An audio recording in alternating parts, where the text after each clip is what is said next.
Quadrilateral WZPT, यहाँ पर एक चार जिलेई शक्ल हालांकि नहीं है मगर है, समझ के चलो। WZP और T दिख रही क्या?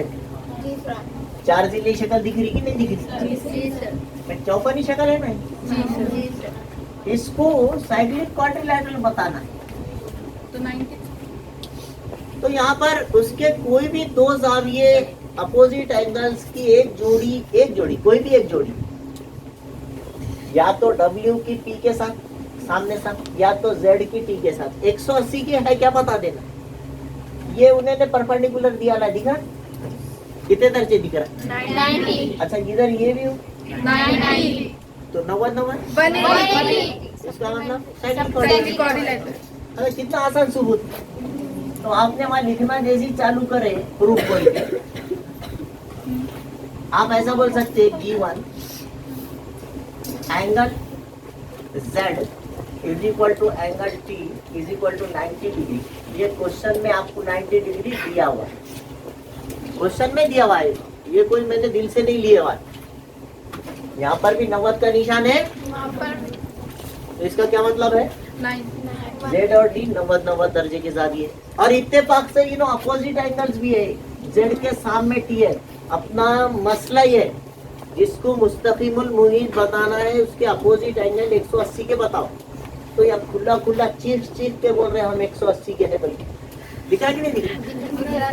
तो वहाँ लिखे नहीं था इन क्वाड्रिलैटरल WZPT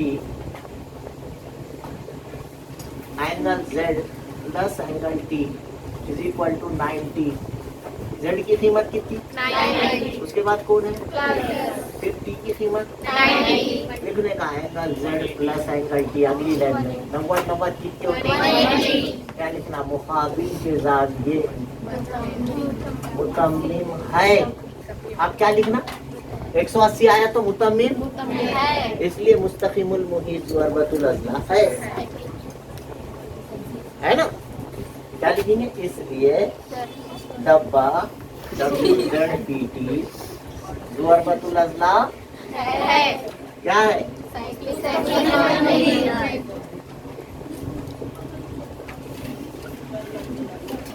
इंग्लिश में क्या लिखेंगे? ये मैंने लिखेंगे कि भाई ये तो Z और T 90 डिग्री की है, इसलिए in quadrilateral WZPT angle Z plus angle T is equal to 90 plus 90 और Z plus T is equal to 180।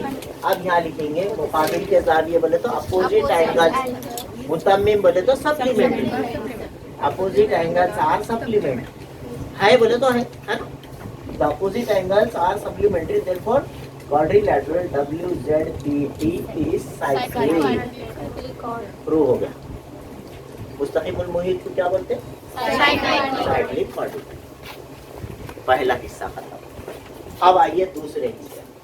अब ये 4 पॉइंट्स को देखिए, ये 4 पॉइंट्स का काम खत्म हो गया। अब ये नीचे के 4 points X Z T Y, X Z T Y, ये नीचे के भी 4 पॉइंट्स, ये भी साइक्लिक क्वाड्रिलैटरल है। कौन साइक्लिक का मतलब? चारों हम मुहीत है, दायरे के ऊपर है। उसका क्या बोलने का मतलब है? इसमें से एक दायरा गुजरता है, ऐसा बोल रहा हूँ। X Z T Y ऐसे 4 पॉइंट, तो उन्हें बोल रहा है ये चारों पॉइंट ऐसे जुड़े आने। आप साबित कीजिए कि ये चारों पॉइंट में से एक दायरा गुजरता है। कौन है साइक्लिक? हम मुहीत, दायरे के ऊपर वाक़े, चारों के चारों दायरे पर वाक़े है। हम मुहीत है क्या? क्या मतलब है? दायरे पर वाक़े। They are on the circle. वहाँ पे सर्कल दिख रहा है क्या आपको? नहीं। लेकिन वहाँ सर्कल है, बताओ बोल रहा हूँ। तो इसके लिए मैंने थ्योरम बताया था, एक थ्योरम बताया था। 3 पॉइंट ले गए, 4 नुकात में से 2 को मिलाए तो एक कितने खत बनना, सेगमेंट बनना, 2 को मिलाने से। फिर बाकी 2 पॉइंट उसके या तो ऊपर ही रहना या तो याद आ रहा है थोड़ा थोड़ा। फिर वो 2 पॉइंट को उस खिते खत से, उस सेगमेंट से जोड़ने पर बनने वाले एंगल कॉन्ग्रुएंट रहे। ये 3 कंडीशन बताया था मैंने। अगर ये कहीं पूरे होते होंगे तो उसमें से एक सर्कल पास होता है, ये थ्योरम। फिर से सुन लीजिए, किसी भी 4 पॉइंट्स में से किसी दो को मिलाने से एक सेगमेंट बनना चाहिए। सेगमेंट बनना चाहिए, क्या बनना चाहिए? बन रहा क्या? एक्स वाई को मिलाने से एक खत बना, दो को मिलाने से खत बनता है। अब वो दो सिरों को मिलाने के बाद जो सेगमेंट बन गया, रिमेनिंग 2 पॉइंट्स, बाकी बचे हुए 2 पॉइंट या तो ऊपर ही छोड़ना या तो नीचे छोड़ना है। क्या जेड और टी का ही ऊपर ही छोड़ना, कोई भी एक साइड होना, ऊपर या नीचे। तो यहाँ पर अपने रिमेनिंग 2 पॉइंट्स आर ऊपर, है कि नहीं? बाकी दो नुकात एक ही जानिब हो, कोई भी एक side, either upper side either और लोअर साइड, कहीं पे भी एक तरफ होना चाहिए। तीसरी पॉइंट ये होना चाहिए वहां पर उनको उससे मिलाए, सिरों से मिलाए। जेड को भी मिलाए तो एक एंगल बनेगा, टी को भी मिलाए तो एंगल बनेगा। तो ये एंगल उतने उतने होना चाहिए, ये जितने का है ये भी उतने का होना चाहिए। है क्या इधर जितने का है उतने का चाहिए? नहीं, तो इसका मतलब कॉन्ग्रुएंट है। तो third condition is also Z is congruent to T। कितने कंडीशन बोला था मैं? पहली कंडीशन में दो को मिलाने से एक सेगमेंट बनना चाहिए, बन गया। रिमेनिंग 2 पॉइंट ऊपर होना नहीं तो नीचे होना है एक साइड। वो बनने वाले एंगल्स उसी खिते खत से जोड़ने के बाद, कहीं तीसरी तरफ नहीं जोड़ने, उस सेगमेंट के सिरों को जोड़ने से, Z से XY को जोड़े, Z से T, तो जो एंगल्स बन रहे क्या वो दोनों एंगल बराबर है? होना ही चाहिए। अगर है तो ये 3 कंडीशंस की बुनियाद के ऊपर बोल सकते हैं आप ये पॉइंट्स, जो 4 पॉइंट्स है, कौन कौन से पॉइंट्स है वो? X, Z, T, Y, कौन साइक्लिक है? कौन cyclic? These 4 points are conocyclic, उनमें से एक दायरा गुजर रहा है। अब यहाँ से गुजर रहा है, नहीं भी गुजर रहा है तो बोलना हाँ गुजर रहा है, बिकॉज थ्योरम कह रहा है कि नहीं? हम नहीं कह रहे हैं, गुजर रहा है। हाँ गुजर रहा है, हा? ठीक है, बात समझ में आई क्या? ये पहली पॉइंट और ये दूसरा पॉइंट। ये दूसरे पॉइंट को मैं दिखाता हूँ, आप एक पॉइंट लिखिए पहले। यहाँ पर हमने देखे कि खिता दो नुकात को मिलाने से खिता खत XY बने, सेगमेंट XY बने। दूसरी कंडीशन के XY के एक ही जानिब Z भी है और T भी है, ये दूसरी कंडीशन भी पूरी हो गई।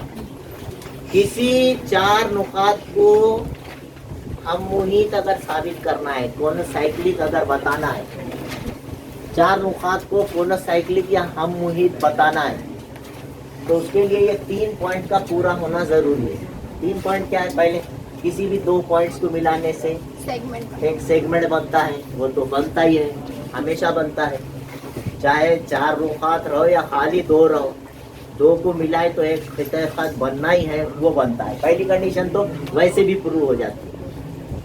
दूसरी कंडीशन बड़ी काम की है कि the remaining 2 points should be on the upper side और नीचे के तरफ हो, ऊपर हो या नीचे हो, दोनों एक ही जानिब होना चाहिए। एक ऊपर एक नीचे नहीं चलेगा, एक लेफ्ट साइड में एक राइट साइड में नहीं चलेगा, एक ही साइड में दोनों होना चाहिए। द रिमेनिंग 2, तो इसलिए बाकी 2 नुकात Z और T देखिए दोनों के दोनों इस खिता खत के ऊपर ही थे दोनों। सेकंड कंडीशन भी पूरी हुई। और उनको इसके सिरों से मिलाने पर, है ना, by joining these 2 points Z and T with the end points of segment XY, जो बनेंगे जाविये, जो 2 एंगल्स बन रहे हैं, वो दोनों एंगल्स कॉन्ग्रुएंट होना चाहिए। हमको मालूम है ये दोनों के दोनों 90 दर्जे के, Z भी 90 का है और T भी।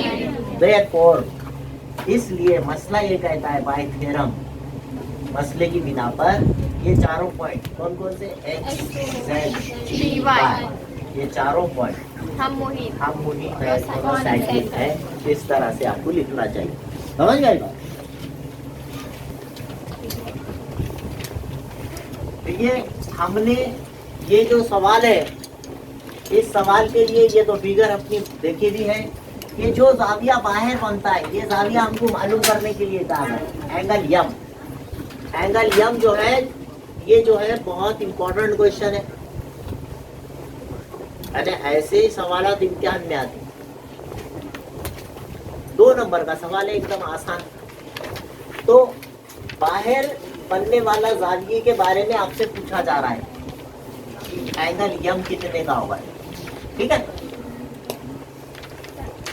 आपको देखना कि एंगल जो है अगर बाहर बनता है तो अपने को मालूम है कि वो दोनों आर्क्स के फर्क का निस्बत, दोनों के फर्क का डिफरेंस ऑफ दिस 2 आर्क्स उसका हाफ होता है। तो वो लिखना चाहिए यहाँ angle M NMS half of बड़ा आर्क पहले लिखे, major arc NS minus major arc छोटा मेजर आर्क एम। 1/2 के लिए 1/2 बड़े की वैल्यू दिया लिए माइनस 37। दोनों को सब्सट्रैक्ट कीजिए, आपका थोड़ा सा सब्सट्रैक्शन अच्छा हो। इधर से 1 लो, नहीं आ रहा तो सीधा रफ में लिखो, समझे। 15 में से 7 गए, कितने बचते 8, यहाँ बचे 11, 11 में से 3 गए 8, तो सब जा चुके बचा 88। और उसका मतलब जरब 2 से काटो, 2 1 कम 2, कट कटा के क्या जवाब है? तो ऐसा लिख दीजिए angle N M S is equal to 44। समझ गए? चार सर्कल बना के ये पूछा गया था कि सर्कल के सेंटर पे अगर कोई एंगल बन रहा होगा तो उसके आर्क की मेजरमेंट उसके एंगल की मेजरमेंट के बराबर होती है। दोनों हमेशा बराबर होते, लिखने का तरीका भी बताया गया। ये 60 है तो ये आर्क भी 60 दर्जे का होता है। दूसरा आपको बताया गया था कि अगर सेंटर से हटके सर्कल के ऊपर एंगल अगर बनता है तो वो जितनी भी उसकी आर्क की पैमाइश देगा उसका हाफ होगी, ये 50 हो जाएगी। उसका भी लिखने का तरीका आपको बताया। तीसरा हिस्सा आपने पिछले हफ्ते के वीडियो में देखे थोड़ी देर पहले कि अगर बाहर कोई आर्क एंगल बनता है तो वो दोनों के डिफरेंस का हाफ होता है।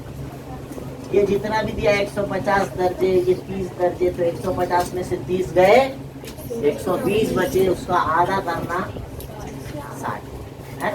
बड़ा आर्क हाफ ऑफ बड़ा आर्क, समझो इसका नाम ए बी है तो आर्क ए बी, माइनस छोटा आर्क का नाम पी क्यू है तो minus P Q, arc P Q, और ये यम है तो एंगल यम, तो हाफ ऑफ 150 माइनस 30 ऐसा बताया। बीच थोड़ी देर पहले बताया इंटू जा जो कि 120 बचेगा, 2 से काटे तो 60 आ जाएगा। ये इसका तरीका। अब इसका उल्टा, जब एंगल बाहर बन रहा तो डिफरेंस का हाफ है, और जब एंगल अंदर बन रहा तो सम का हाफ, मजमुए का आधा है। दोनों को मिला के वही लिखना है। तो यहाँ पर वो काम करेंगे, मेजर ऑफ एंगल, ऊपर का पूछो, नीचे का पूछो, इधर पूछो, ऊपर। 4 एंगल है लेकिन चारों भी सर्कल के सेंटर से हटके है, लेकिन सेंटर पे नहीं। तो ऐसे एंगल की measurement A B E half of उसके 2 आर्क, इसके सामने वाला आर्क ए प्लस उसका वर्टिकली अपोजिट एंगल का आर्क डी सी और डी सी, दोनों के मजमुए के बराबर होगा। मेजरमेंट बोल के लिखिए। तो हाफ ऑफ, अभी तक तो याद रखना पड़ेगा ना, बीच में प्लस की अलामत आती है अंदर बना, सबको आना चाहिए, लिखने भी आ जाना चाहिए, इसमें तो कोई हार्ड बात है ही नहीं। तो आर्क ए कितना दिया उसने ए बी 108, तो ए बी के नीचे 108 लिख लीजिए। कभी कभी क्या करता, आर्क मालूम करने के लिए कहने का है, लिखना अपन अपने मुताबिक मालूम करने के लिए आर्क कहा गया है, तो अपन अपना स्टाइल बदलना नहीं, उसमें परेशान हो जाते हैं सर। अपन ने लिखना सीखे एंगल पहले is equal to half half, बड़ा आर्क प्लस छोटा आर्क, है ना। अपन वही स्टाइल से लिखे, तो 108 एंगल की मेजरमेंट दिया, 108 लिखे, मसावी के नीचे, हाफ के नीचे, मेजर आर्क ए के नीचे, और जो मालूम करने का है BC जैसे का बस। अब जब बाहर कोई अदद है और बीच में मसावी की अलामत है, एक ऊपर है एक नीचे है, बीच में कई की अलामत है, तो क्रॉस मल्टीप्लिकेशन होता, 108 के मल्टीप्लिकेशन में 2 जाएगा, इज इक्वल टू बच जाएगा 95 और आर ये बचे बात।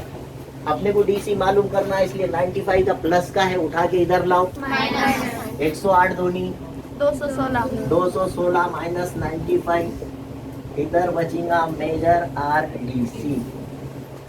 समझ रहा क्या? 216 में से 100 गए, 216 स्टार्ट, 6 में से 5 गया, 11 में से 9 गए, 11 में से 9 गए तो यहाँ कितने बचे? इस तरह 121 आएगा आंसर। अगर अभी तक आपने मेरे चैनल को सब्सक्राइब नहीं किया है तो please like, share and subscribe my channel. Thank you.